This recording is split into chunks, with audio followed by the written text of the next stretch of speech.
Là, c'est une partie de mon objectif, on va dire, qui après j'ai fait un pas. Donc voilà, après on verra bien. C'est même pas moi qui l'ai découverte, la liste, on me l'a fait découvrir. J'étais loin de m'y attendre. C'est vrai que quand je voyais qu'il y avait une revue d'effectifs, même si j'y croyais pas vraiment, j'avais quand même un petit espoir. Ne serait-ce que pour la revue d'effectifs.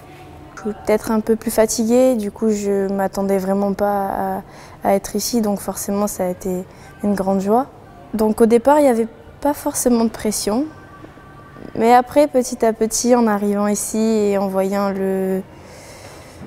découvrant le contexte, parce que même si j'ai fait des sélections jeunes, le fait qu'il y ait l'étiquette sélection A, le contexte il change complètement.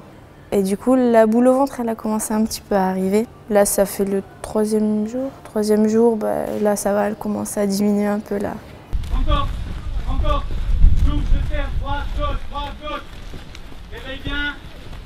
Dans le groupe, il y avait quelque chose qui nous poussait en fait toutes vers le haut. Et puis l'ambiance générale du groupe, en fait, on se tirait un peu toutes mutuellement vers le haut.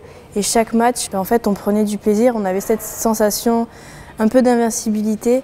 Et cette sensation-là, elle est plutôt pas mal.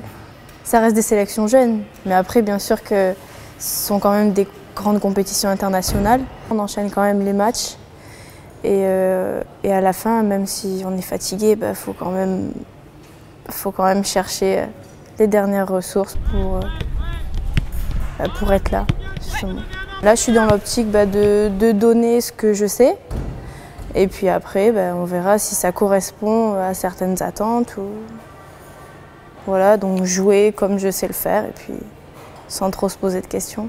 Un premier match dans le groupe. Donc forcément, c'est assez marquant, on va dire.